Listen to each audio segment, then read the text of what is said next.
Hindi ko alam kung saan nanggaling ang underwear na yun. Ayaw niyang maniwala sa akin. Sabi ko baka kay Manang. Nagpapatawa raw ako. Akala ko na pag-usapan na namin ang bagay na to, na hindi na siya magseselos na lang, basta hahayaan niya akong magpaliwanag. Hindi pala. She said she was going to apologize to you. She did, right? Pero sabi niya, binabawi na raw niya. Ikaw ang pinaghihinalaan niya. She said your perfume is all over my crotch. Can you believe her? Ang mga sinabing iyon ni Gabriel ang paulit-ulit sa isip ni Amelia habang nasa sasakyan sila nito patungo sa bahay ng babae.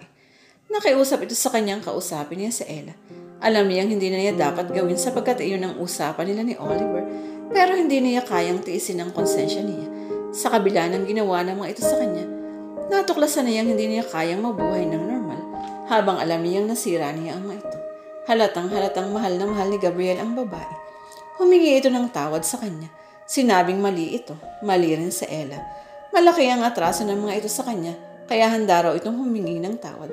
Public apology, kung yun ang gusto niya. Baka raw kaya nangyayari ang lahat ng iyon sa dalawa ay dahil hindi nagsimula sa tama ang mga ito. Sa ngayon daw ay kailangan niyang tulungan ito. Alam daw nitong ang kapal ng apog nitong humingi ng tulong sa kanya pagkatapos ng nagawa nito. Pero sana raw ay maniwala siyang matagal na itong nagsisisi sa mga gawa nito at ni Ella sa kanya. Sa tuwing nakikita raw siya nito sa gigs, iyon ang laman ng isip nito. Siguro ay sadyang ginusto lang niyang marinig ang paghingi nito ng dispensa. Para siyang nakalayo. Parang may mabigat na bagay na nakapatong sa dibdib niya na biglang nawala. Kaunting salita lamang, nagawa niyang magpatawad. Or maybe Oliver had a lot to do with it. He taught her to move on. He didn't do it consciously though. She fell in love with him and forgetting Gabriel became so easy. Ito na ang nagmamaneho. Binalikan lamang siya nito sa bahay niya. Nang nagdaang gabi, ay nagkasundo na silang susunduin siya nito at magpapaliwanag siya kay Ella na wala silang relasyon. She should have called up Oliver but she didn't. Nangangamba siyang pigilin siya nito. Tapos na ang usapan nila. Tinapos niya iyon ang hindi nito alam. Hindi na niya tatanggapin ang alok nito at kung sakali mang singilin siya nito, huhulugan niya ang mga ibinigay nito sa kanya. Nang makababa sila sa tapat ng bahay ni Ella, ay natigilan siya. Huli na para bumalik siya sa sasakyan. Palabas ng bahay sina Ella at Oliver. Nakaangkla ang kamay ng babae sa braso nito. God, that's hard. Sadyang walang sinayang na oras ang binata. Bakit ang bilis nitong mabali wala ang mga bagay na mahalaga sa kanya? Tiyak niyang tulad ng mga halik nito. Wala na rin sa isip nito ang pinagsaluhan nila ng nagdaang gabi. Bakit ikakasorpresa niya ang mga bagay na iyon? Gayong sinabi nito sa kanyang balak nitong pakasalan kaagad si Ella. Oras na magkaroon ito ng pagkakataon. Anong ibig sabihin nito? Ani Gabriel sa mga ito, mukhang galit. Well, look who joined us, honey. Ani Ella kay Oliver. The usual in the slot. Sorry, we've reserved the table only for two. Nakatingin lamang siya kay Oliver. Nakatingin din lamang ito sa kanya. Hanggang so bumaling ito kay Gabriel. What do you want? Gusto kong makausap sa Ella. Ella, gusto ko lang sanang tapusin ang kontrata ko sa'yo. Nabigla siya sa sinabi nito. Hindi iyon ang usapan nila. Ngumiti si Ella saka bumaling kay Oliver. Honey, can your lawyers draw a contract terminating him as my talent? Yes, thank you. Problem solved, anything else? Iyon lang. At sana wag mo na kaming guluhin ni Amelia. Sana wag mo kaming isabotar. Don't worry, I won't. Hinawakan ni Gabriel ang kanyang kamay at sumakay na uli sila sa sasakyan nito. Siyang parang gustong umiyak sa nasaksihan niyang eksena. 2 hearts aches in 1 year. She must be the most unfortunate woman in the whole world. Talagang si Oliver ang binilikan niya. Alam niyang galit ako sa lalaking iyon. Minsan nag-aaway kami. Sabi niya sa akin, sana raw maging mature ako tulad ni Oliver. E di silang dalawang magsama. Tiyak na hindi na siya pakakawalan ng lalaking yun. Patay na patay sa kanya yun. It was clear to her that the two were fooling themselves, but she couldn't do anything about it. Again she asked her friend, what have I done? Stop crying. I can't. Damn him. Napabuntong hininga si Oliver. Who the hell were they kidding? Alam niyang ginamit siya nito kanina. Kung noon nangyari yun, malamang na hindi na maipinta ang mukha niya. Hindi niya rin makikita ang kagandahan ng sitwasyon. Kahit minaniobra nila na mapunta sa gano'n ang sitwasyon. Mahirap makita na nasa panig niya ang sitwasyon. Nang nagdaang gabi pa iyak ng iyak sa kanya si Ella. Wala siyang masabi rito kundi it's going to be alright. The truth was, he got bored listening to her complain about everything. He realized she had always been like this. Hindi lamang niya nakita noong una. He used to find that the trait of her endearing. Now it was kind of irritating. It was all about her. Siguro ay bunga yun ng katotohanan kulang ito sa atensyon ng bata pa ito. Ngayon ang gusto niya ito ay parating ito ang sentro ng atensyon ng mga taong mahalaga rito. Alam niyang maling makadama siya ng ganon sapagkat siya ang dahilan kung bakit nagkakaganon ito ngayon, pero hindi niya mapigilan. Lalo siyang nainis sa katotohanan si Gabriel ay mukhang sineryoso na ang lahat, at si Amelia naman ay mukhang tuwang-tuwa pa yata sa nangyayari. Alam niyang iyon na ang inaasahan nito. He said, "I'll take care of it, Ella." "How? Just trust me. Come on, I'll take you home." Nang maihatid niya ito ay nagtuloy siya sa bahay ni Amelia. Naroon ito. Mukhang nabigla nito ang pagkakita sa kanya. Hindi na siya naghintay na maimbitahang pumasok. Sa sala ay nakita niya ang isang malaking bag. Napatingin siya rito. "Where the hell are you going? Sasama ka na kay Gabriel? Anong plano mo?" Umalis na lang at iwan ang sitwasyon sa alanganin. Nag-iinit ang ulo niya. May alanganin ba sa sitwasyon? Mukhang maayos na si Ella. Mukhang okay na kayo. So that's it. That really is your plan. Go with Gabriel. Where? Kulang na lamang ay alugin niya ito. Maybe if he did, he would put some sense into her head. Desperada na ito na kahit malinaw na hindi na ito mahal ng lalaking iyon, ay patuloy pa rin ito. Alam nila pareho na nagkahiwalay lamang ang magkasintahan dahil sa kanila.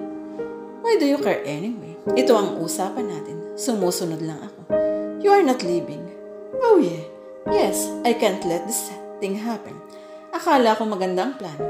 Hindi pala. Ella cried all night and I left her still crying. I can see her like that, knowing did it to her. Oh, how noble. Sarkastikong sabi niya. Bagay lang sa kanyang umiyak ng umiyak. Trabaho naman niya yun eh. Mas gusto pa nga niya kapag may nakaharap na camera sa kanya. Wala akong pakialam kahit umiyak pa siya ng umiyak. Ang kapal ng mukha niya. Alam natin pareho na niluloko lang natin ang sarili natin. You can't honestly believe that Gabriel has a thing for you. Kung may balak kang magpaka-martyr, wag mo akong idamay. Binitbit nito ang bag. I'm leaving. There's absolutely nothing you can do about that. Ang plano lamang ni Amelia ay ang magpalipas ng kahit 2 hanggang 3 araw sa lola niya. She wanted peace of mind. Si Gabriel ay nagpaalam sa kanyang magbabakasyon muna ng 1 linggo sa Boracay. Kailangan daw nitong mag-isip. Hinayaan niya ito. Nauunawaan niya iyon. She was broken heart. He needed a place to soul search. Siya man ay ganoon din. At ngayon ay narito si Oliver. Gustong magpakabayani para kay Ella at mukhang kailangan na naman siya nito. Pasensyahan na lang sila pero wala na siyang balak tulungan ito. Wala siyang balak magpaka-martyr. Sawa na siyang ang lahat ng bagay na gagawin niya ay para sa kapakanan ng babaeng 2 ulit na nanakit sa kanya. Bakit ba lahat ng tao? Ang kapakanan ni Ella ang gustong mapabuti. Paano ang damdamin niya? Paano naman siya? Oh, there is. Inagaw nito sa kanyang bag at anumang bawi ang gawin niya ay ayaw ibalik sa kanya. Ang tigas ng ulo mo. Gumawa tayo ng gulo. Kailangan nating ayusin. Para kay Ella? Oo. Whatever they did to you, to us, would never be enough reason for us to do this to them. Gamitin mo sana ang isip mo.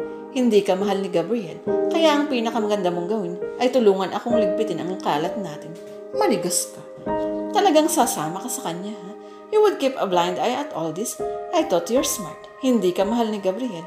Naiintindihan mo. Hindi ka niya mahal. Si Ella ang mahal niya. Gumapo ang kamay niya sa pisngin niya.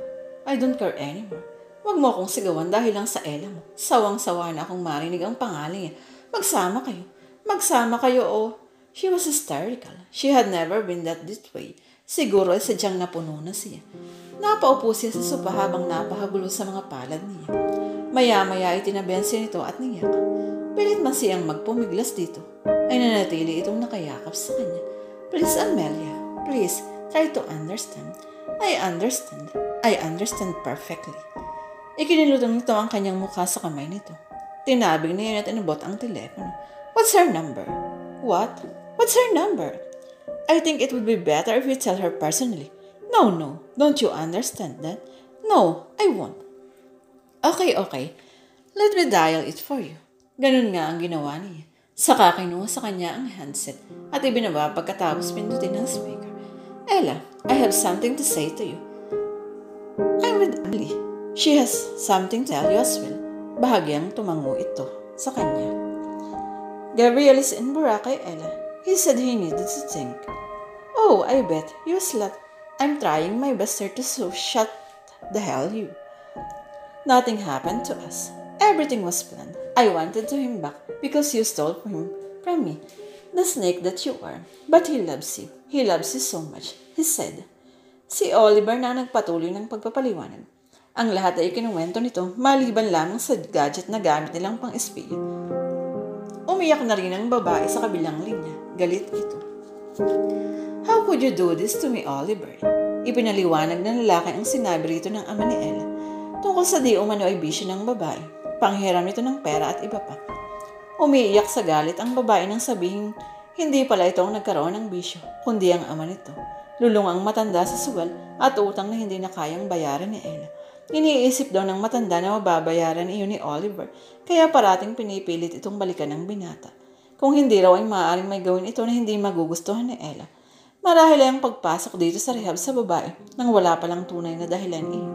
Kapag nasa rehab ang babae, ay kailangan itong magbigay ng special power of attorney para sa mga negosyo nito. Desperado na siya. He's out of his mind. How dare him to do this to me? Nakaya niyang gawin yun dahil lang sa bisyo niya. Alam niyang mahal na mahal ko si Gabriel at alam niyang kung kaya kong bayaran lahat ng utang niya. Ginawa ko na sana. Ang kaso ayaw niyang tumigil sa pagsusugwin niya. How could he? And how dare you, Oliver? How dare you think I could lose myself in drugs? And how dare you, Amelia? No, how dare you, Ella? Tahimik kami ni Gabriel. Masara kami. Alam mo yun, pero anong ginawa mo? And it wasn't enough for you. You had to take away everything I had. You wanted to destroy me. So don't you dare speak to me that way. Don't you dare. Dapat ka pang magpasalamat kay Oliver dahil nalaman mo ang problema ng tatay mo. Wag na wag mo na akong sisigawan ulit. How dare you? Singhal niya na parang kaharap niya ito. I'm so sorry. I was just so insecure. Still, you shouldn't have done all this. Puntahan mo na lang si Gabriel sa Boracay. Maging masaya ka na sana. I have one piece of advice for you too. Stop being paranoid. Hindi porke nang agaw ka, ay maaagawan ka na rin. Hindi porke madamot ka at masanga ang ugali mo. Stop! Awat ni Oliver sa kanya. Napahugulhol na naman siya. Ang sama ng loob niya. Nagtungo siya sa kusina at uminom ng tubig. She felt to stop. All the liquid from her body was drained. Amelia, hindi niya nilingon ang